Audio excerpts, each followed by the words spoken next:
الحمد لله نحمده ونستعينه ونستغفره ونؤمن به ونتوكل عليه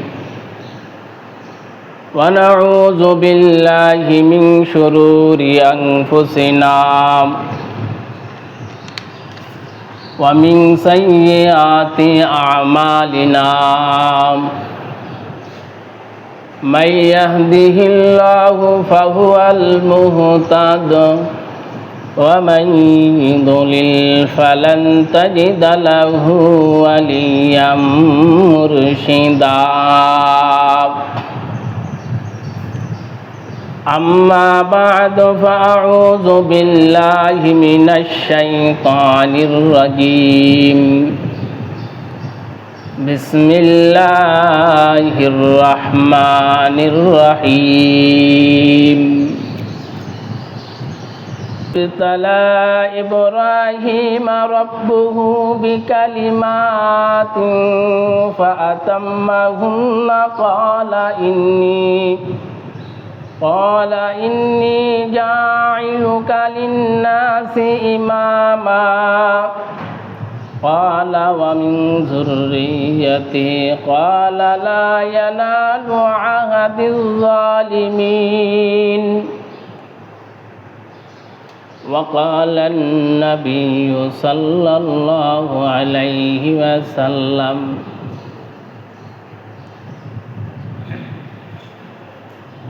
بعثت لأتمم مكارم الأخلاق أو كما قال عليه الصلاة والسلام سبحانك لا علم لنا إلا ما علمتنا إنك أنت العليم الحكيم جزى الله عنا محمدا ما هو أهله اللهم أرنا الحق حقا وارزقنا اتباعه وأرنا الباطل باطلا وارزقنا اجتنابه সবাই বলেন আমিন আওয়াজ দিয়ে দুরূদ ইব্রাহিম পড়ি আল্লাহুম্মা সাল্লি আলা মুহাম্মাদিন ওয়া আলা আলি মুহাম্মাদ কামা সাল্লাইতা আলা ইব্রাহিম ওয়া আলা আলি ইব্রাহিম ইন্নাকা হামিদুম মাজিদ اللهم بارك على محمد وعلى آل محمد كما باركت على إبراهيم وعلى آل إبراهيم إنك حميد مجيد মহান আল্লাহ পাক রব্বুল আলামিনের দরবারে অসংখ্য অগণিত নিয়ামতের শুকরিয়া আদায় করছি যে মহান আল্লাহ সুবহানাহু ওয়া তাআলা আমাকে আপনাকে দুনিয়ার সকল প্রকার ঝামেলাকে মুক্ত করে আল্লাহর ঘর মসজিদে আল্লাহ সুবহানাহু ওয়া তাআলা আমাদেরকে আগে ভাগে আনছেন এজন্য মালিকের দরবারে শুকরিয়া আদায় করি আলহামদুলিল্লাহ যে মহান আল্লাহ সুবহানাহু ওয়া তাআলা আমাকে আপনাকে মসজিদে আল্লাহর হুকুম পালন করার জন্য আল্লাহ সুবহানাহু ওয়া তাআলা আমাদেরকে আগে আনছেন এই নিয়ামতটা বড় গুরুত্বপূর্ণ নিয়ামত কারণ হচ্ছে যে বর্তমান সময় গুনাহের ছড়াছড়ি গুনাহ ছাড়া গুনাহ মুখে ছাড়া গুনাহ বিমুখ কোনো বান্দা পাওয়াটাই কষ্ট। গুনাহ করতে ভালোবাসে নেকির কাম করতে ভালোবাসে না। এজন্য হযরতে ইউনূস আলাইহিস সালাতু ওয়াস সালামের বংশধরেরা, উম্মতেরা, গোত্রের লোকেরা, তাদের একটা আদাত অভ্যাস ছিল, প্রতিদিন সকাল থেকে কোনো কাজ করার আগে নবী ইউনূস আলাইহিস সালাতু ওয়াস সালামকে আগে কষ্ট দেওয়া। কষ্ট না দিতে পারলে তাদের ভালো লাগতো না। হযরতে ইউনূস আলাইহিস সালাতু ওয়াস সালাম কওমের কাছে বারবার দাওয়াত দিয়েছে। যতবার কওমের কাছে দাওয়াত দেয় ততবার হযরতে ইউনূসকে কওমেরা লাঞ্ছনা গঞ্জনা দিতে থাকে, অপমানিত করতে থাকে। তারপরেও হযরতে ইউনূস আলাইহিস সালাতু ওয়াস সালাম কওমদেরকে দাওয়াত দিয়েছেন। তখন ইউনূস আলাইহিস সালাতু ওয়াস সালাম আর ধৈর্য ধরে রাখতে পারে না। আল্লাহ সুবহানাহু ওয়া তাআলা হযরতে ইউনূসের দোয়াকে আল্লাহ কবুল করে নিলেন। ইউনূস আলাইহিস সালাতু ওয়াস সালামকে জানিয়ে দিলেন, ইউনূস তোমার কওমদেরকে তুমি বলে দাও, ঘোষণা দিয়ে দাও, ইত্তলা দিয়ে দাও যে তোমাদের উপরে আযাব ও গজব আসতেছে। 3 দিনের ভিতরে তোমাদেরকে আসমান থেকে আযাব এসে তোমাদেরকে তুলোধুনা ধুনে দিবে। প্রথম দিন শুরু হয়ে গিয়েছে। তখন কওমেরা বলে, ইউনূস আযাব তো আসে নাই। প্রথম দিন চলে গেল, দ্বিতীয় দিন এসে গেল। দ্বিতীয় দিনেও কওমেরা বলতেছে, ইউনূস তুমি যে বলছো আসমান থেকে আযাব আসবে, আযাব তো আসে নাই।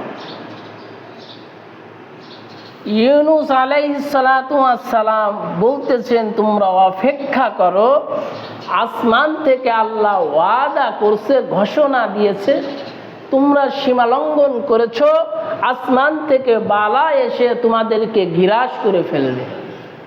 তৃতীয় দিন যখন এসে যাচ্ছে, হযরতে ইউনূস আলাইহিস সালাতু ওয়াস সালাম নিজে যত কওম, যত পয়গম্বর আলাইহিস সালাতু ওয়াস সালামের কওমেরা যারা নবীর সঙ্গে বেয়াদবি করছে, আল্লাহ তাদেরকে আযাব গজব দিয়া শেষ করে দিয়েছে।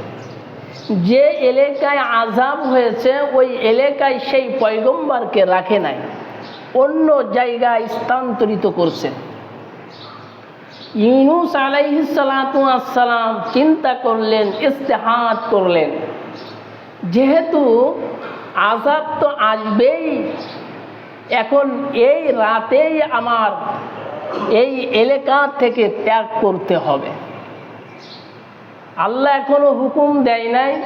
ইউনূস আলাইহিস সালাতু ওয়াস সালাম যখন গায়েব হয়ে গিয়েছে, কওম থেকে যখন ফারেক হয়ে গিয়েছে, কওমের লোকেরা আর ইউনূস পয়গম্বরকে আর খুঁজে পায় না, তখন কওমেরা বলাবলি করতেছে, আর বাঁচার কোনো উপায় নাই, আসমান থেকে বালা এসেই যাবে।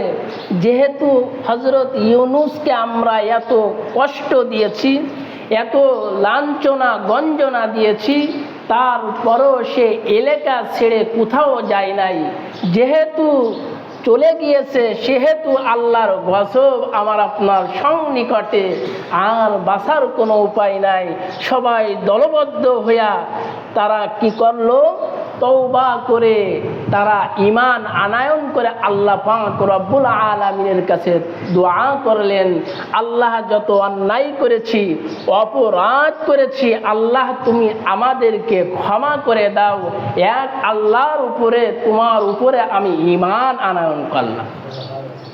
ইউনূস আলাইহিস সালাতু ওয়াস সালাম নদী দিয়ে যাইতেছে। আসলে ঘটনা বলা উদ্দেশ্য না, মূল উদ্দেশ্য হচ্ছে যে হযরতে ইসমাঈল আলাইহিস সালাতু ওয়াস সালাম থেকে একজন নবী আছেন, তিনি হচ্ছেন আমার আপনার নবী, আখিরি জামানার পয়গম্বর, দুনু জাহানের সরদার হুজুর আকরাম সাল্লাল্লাহু আলাইহি ওয়াসাল্লাম। আর হযরতে ইসহাক ইয়াকুব থেকে যে নবী আছে, আস্তে আস্তে হযরতে ঈসা আলাইহিস সালাতু ওয়াস সালাম পর্যন্ত এসে নবী মওকুফ হয়ে গেছে।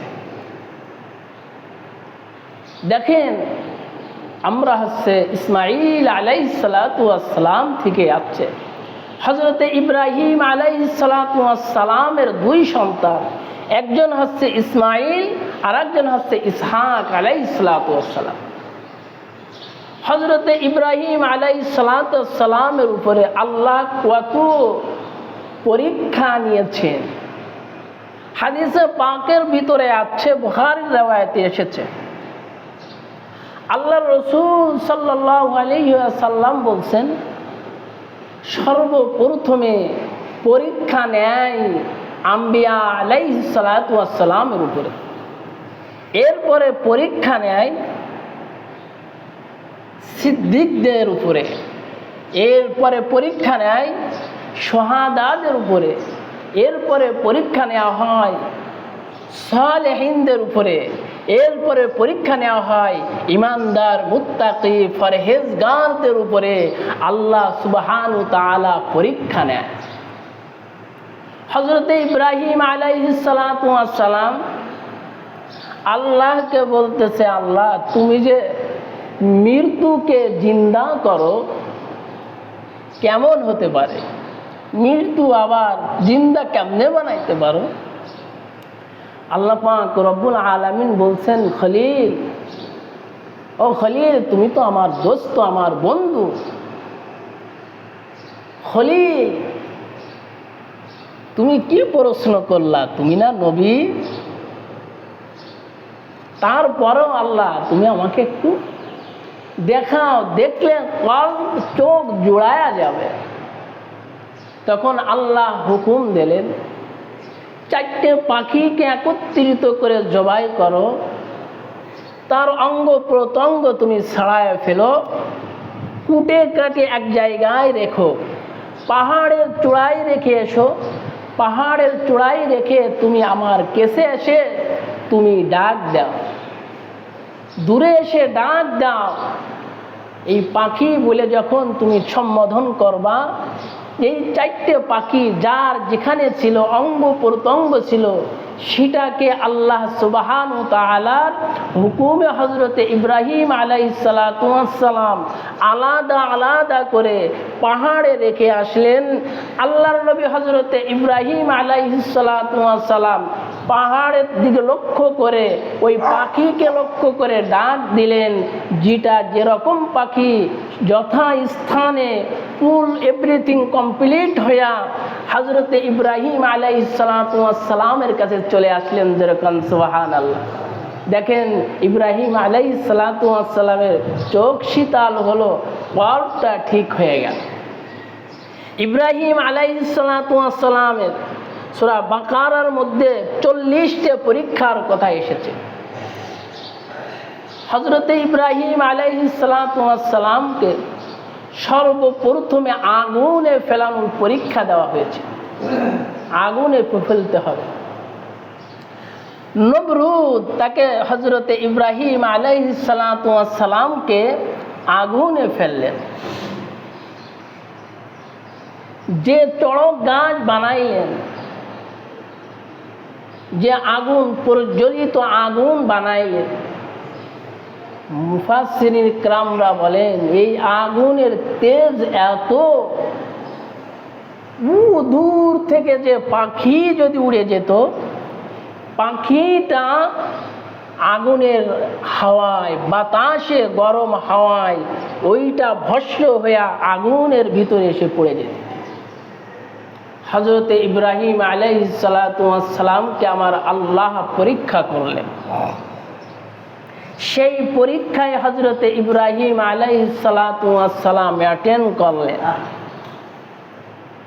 নমরুদ এই যে আগুন বানাইলেন, দেখেন ইব্রাহিম আলাইহিস সালাতু ওয়াস সালামকে যখন আগুনে নিক্ষেপ করা হলো, অনেক রেওয়ায়েত এসেছে, রেওয়ায়েত বলা উদ্দেশ্য না, মূল উদ্দেশ্য হচ্ছে যে আল্লাহ ইমানদারদেরকে পরীক্ষা নেয়।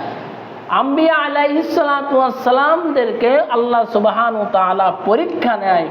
পরীক্ষা নিয়েই আল্লাহ তার মর্যাদাকে বুলন্দ করে দেয়। ইব্রাহিম আলাইহিস সালাতু ওয়াস সালামকে যখন আগুনের মধ্যে নিক্ষেপ করবে, কুলনা ইয়া নারু কুনি বারদান ওয়া সালামান আলা ইব্রাহিম। যখন ইব্রাহিম আলাইহিস সালাতু ওয়াস সালামকে আগুনের মধ্যে নিক্ষেপ করতেছে, আমার আল্লাহ দেখছে না? ফেরেশতারা পর্যন্ত, গাছের বৃক্ষ তরুলতা পর্যন্ত, পিঁপড়া পর্যন্ত ইব্রাহিমের জন্য কান্না করতেছে। দেখেন ফেরেশতারা এসে বলে, ইব্রাহিম তুমি একটু হুকুম দিয়ে দাও, তোমার হুকুমের অপেক্ষা। তুমি বললে এই নমরুদের পরিজ্বলিত আগুনটাকে আমি উল্টা দিয়ে দেব। তখন বলছে, না, আমার আল্লাহ আমার দোস্ত, সে কি দেখতেছে না? সে তো দেখছে, তোমার আমার কোনো উপকারে আসার দরকার নাই। দেখেন কত মোহাব্বত, কত পরীক্ষা। এখন যদি বলা হয় এখানে আগুন রয়েছে, এই রাস্তা দিয়ে হেঁটে গেলে পায়ে কাঁটা উঠবে, লোহার কিছু সুসুলে জিনিস রয়েছে, আল রয়েছে, পাটা বিদ্ধ হয়ে যাবে, আমি আর আপনি কি এই রাস্তা দিয়ে আসবো? কেউ আসতে চাবে না। দেখেন আল্লাহর নবী হযরতে ইব্রাহিম কেন নেতা বানিয়েছেন, কেন ইমাম বানিয়েছেন, কেন আল্লাহর পয়গম্বর ইব্রাহিমকে জাতির পিতা হিসাবে আখ্যায়িত করেছেন। মিল্লাতা আবিকুম ইব্রাহিম হুয়া সাম্মাকুমুল মুসলিমিন। আমাদেরকে মুসলমান নাম রাখছেন কে? হযরতে ইব্রাহিম আলাইহিস সালাতু ওয়াস সালাম। যখন হযরতে ইব্রাহিম আলাইহিস সালাতু ওয়াস সালামকে যখন আগুনের মধ্যে যখন এই নমরুদের গোষ্ঠীরা যখন ফেলে দিবে, যখন চড়ক গাছে ইব্রাহিম পয়গম্বর আগুনে পড়ে না, কি করতে হবে? রহমাতি ফেরেশতা এটাকে ঠাক দিয়ে রাখছে, ব্রিগেড দিয়ে রাখছে। মুসলমান দিলের কান দ্বারা, দিল দ্বারা অনুভব করে দেখেন, এমন একটা মুহূর্ত আমার পিতা হযরতে ইব্রাহিম কোন অবস্থায় রয়েছে। এরপরে কি করা হবে? এই ময়দানে, এই অগ্নিকুণ্ডের চতুর সাইডে নগ্ন বেহায়াপনা নাচ গান করাইতে হবে। উলাঙ্গা অবস্থায় সেখানে মহিলা, যুবতী, মেয়েদেরকে আনাগোনা করতে হবে। রহমাতের ফেরেশতা সরে যাবে। চড়ক গাছ থেকে ইব্রাহিম আগুনের তলিতে তলিয়ে যাবে।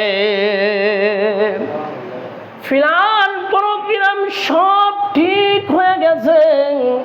হযরতে ইব্রাহিম মালিকের দিকে মুতাজ্জ রয়েছে।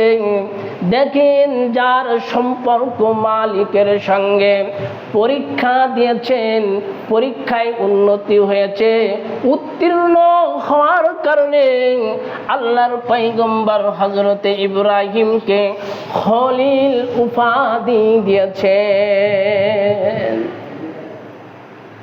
যখন আগুনের মধ্যে পড়বে তখন আমার আল্লাহ ডাক দিয়ে বলতেছেন, কুল ইয়া নার, হে আগুন ঘোষণাকার। আমার আল্লাহ ঘোষণা দিয়েছেন, আপনি যখন কারোর গায়ে আঘাত করতে যাবেন, কোথাও আপনি ফেলে দিতে যাবেন, পিছন থেকে আপনার মুরব্বী যদি আওয়াজ দেয়, হে গায়ে আঘাত করিস না, ও মুসলমান, দেখবেন যে ম্যান থাকবে সে নিজেকে সংযত করে সে দাঁড়ায় কিনা। হুকুমকার এলাকার মুরব্বী মাতুব্বারের হুকুমের কারণে আপনি আর একজনের খেলে পানিতে ফেলতেছেন না, নদীতে ফেলে দেন না, কারোর গায়ে আঘাত করেন না। মুরব্বী হুকুম দিয়েছে রে মুসলমান, এজন্য ওয়ার্ডার দিচ্ছেন কে? ডাক দিচ্ছেন, কুল নায়ানা রুকুনি। আল্লাহ ডাক দিয়েছেন, হে আগুন। আগুন বলে যখন সম্বোধন করেছেন, যখন এই শব্দ যখন ব্যবহার করেছেন, আগুন ভয়ে ভয়ে স্তব্ধ হয়ে যায়। ইয়ানা রুকুনি বারদাও ওয়া সালামান আলা ইব্রাহিম। ইব্রাহিম, এই আগুনকে যখন আল্লাহ সম্বোধন করলেন, আগুন ঠান্ডা হয়ে যাও, শীতল হয়ে যাও। গোটা বিশ্বের মধ্যে যত আগুন ছিল সমস্ত আগুন, মুফাসসিরিন ইকরামরা বলেন রে মুসলমান, সমস্ত আগুনের পাওয়ার কিরণকে আল্লাহ ওই সময় সমস্ত আগুন বন্ধ হয়ে যায়, পাওয়ার থাকে না। যখন সালামান ইব্রাহিম, যখন ইব্রাহিমকে নাম ধরে সম্বোধন এসে গিয়েছেন, তখন ইব্রাহিমের জন্য ওই অগ্নিকুণ্ডের আগুনকে আল্লাহ শীতল করে দেয়। এরপরে অন্য আগুনের পাওয়ার বেড়ে যায়। মুসলমান, ইব্রাহিম আলাইহিস সালাতু ওয়াস সালামের প্রথম পরীক্ষা, আগুনে নমরুদ আগুনে ফেলছেন, আল্লাহর রিজাবন্দি, আল্লাহর সঙ্গে সম্পর্ক স্থাপন, বন্ধু হয়ে গিয়েছেন, খলিল হয়েছেন। আল্লাহর নবী হযরতে ইব্রাহিম পরীক্ষায় পাশ করে গিয়েছেন। অনেক লম্বা ঘটনা বলা উদ্দেশ্য নাই। দ্বিতীয় নম্বর পরীক্ষা হচ্ছে হযরতে ইব্রাহিম, রেওয়ায়েতে আছে ৮৬, রেওয়ায়েতে আছে ১২০, বিভিন্ন রেওয়ায়েতে আছে এমন একটা অবস্থায় দোয়া করছেন, আল্লাহ আমাকে একটা সন্তান দাও, রব্বি হাবলি মিনাস সালিহিন, রব্বি হাবলি মিনাস সালিহিন। ফাবাশশারনাহু বিগুলামিন হালিম। আল্লাহর কাছে হযরত ইব্রাহিম দোয়া করে, আল্লাহ তুমি আমাকে একটা নেককার পরহেজগার সন্তান দান করো।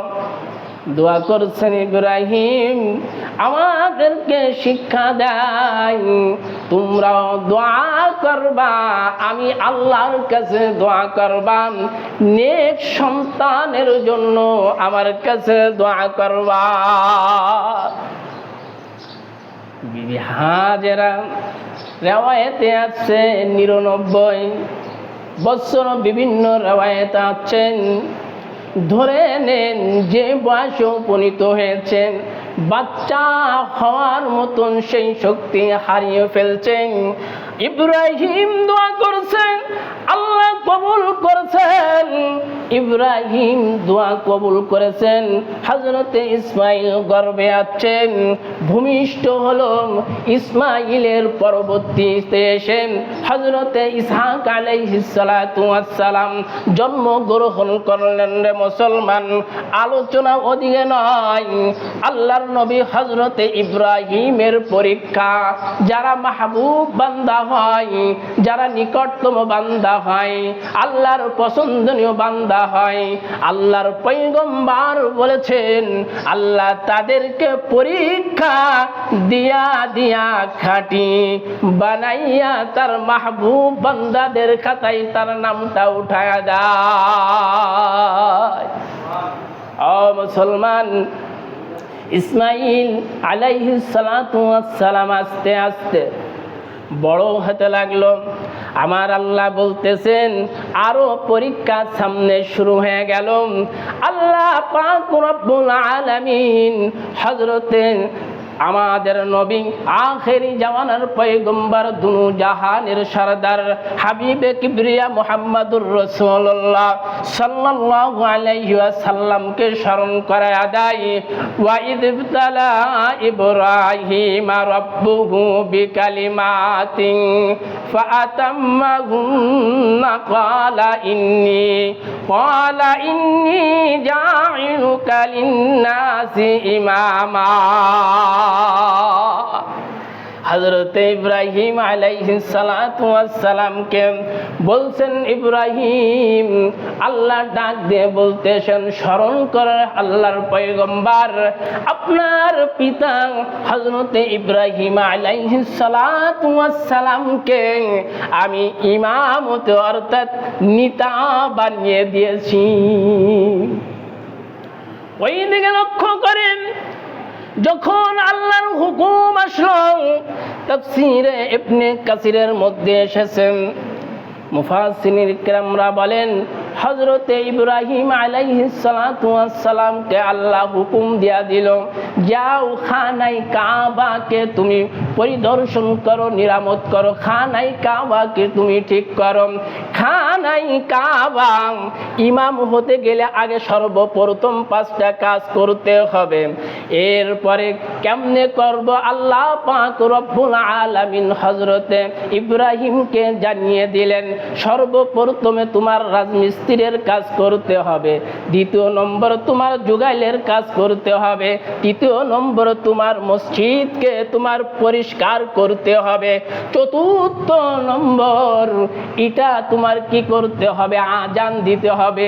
এই 4টা কথা যখন বলে দিলেন, কথা কাজ আল্লাহর হুকুমে, আল্লাহর পয়গম্বর ইব্রাহিম আলাইহিস সালাতু ওয়াস সালাম সন্তান ইসমাইলকে সঙ্গে করে খানায় কাজ শুরু করে দিলেন। কাজ শুরু করে দিলেন, কাজ চলতেছে। পাথরকে সুন্দর করে কেটে সুন্দর করে এই খানায় কাবাকে সুন্দর করে আবার পুনরুত্থান করতেছে, খানায় কাবাকে ঠিক করতেছে। যুগাইলেন হযরতে ইসমাইল আলাইহিস সালাতু ওয়াস সালাম পরিষ্কার করতে বললেন। আল্লাহ পাক রব্বুল আলামিন বললেন, তুমি তাহারাত মসজিদকে তুমি পবিত্র করো। কাদের জন্য পবিত্র করবা? এখানে যারা তোয়াফ করবে, যারা ইতিকাফে বসবে, যারা সুজুদ অর্থাৎ সিজদা দিবে, এই ময়দানটাকে তুমি পরিষ্কার করে রাখবা। সেই অনুপাতে সামনে কাজ শুরু হয়ে গেল। দেখেন খানায় কাবার মধ্যে যারা এই খানায় কাবা যারা হজের জন্য তওয়াফ করতে থাকে, আল্লাহ সুবহানাহু ওয়া তাআলা তাদেরকে 60টি রহমত তাদেরকে দান করে দেয়। আর যারা খানায় কাবায় নামাজ পড়বে, আল্লাহ তাদেরকে 40টা দেয়। আবেগ ভরা কণ্ঠ নিয়ে যখন খানায় কাবার দিকে যখন তাকিয়ে থাকে, আল্লাহ সুবহানাহু ওয়া তাআলা তাদেরকে 20টা নিয়ামত দান করে। এই মোট 120টি রহমতের ভাগীদার যারা মক্কা মদিনায় যাবে। আল্লাহর পয়গম্বর হযরতে ইব্রাহিমকে আজান দিতে বললেন, আজান দিতে বললেন। আল্লাহর পয়গম্বর পয়গম্বর হযরত ইব্রাহিম আযান দিলেন, হজের আযান দিলেন, হজ করার আহ্বান করলেন। যখন আযান দিলেন ওই আযানের পতধ্বনি যাদের কর্ণে ঢুকছে আল্লাহ সুবহানাহু তাআলা তাদেরকে খানায় কাবায় না দেখায়া তাদের দুনিয়ায় মৃত্যু হবে না। আল্লাহ আমাদের সবাই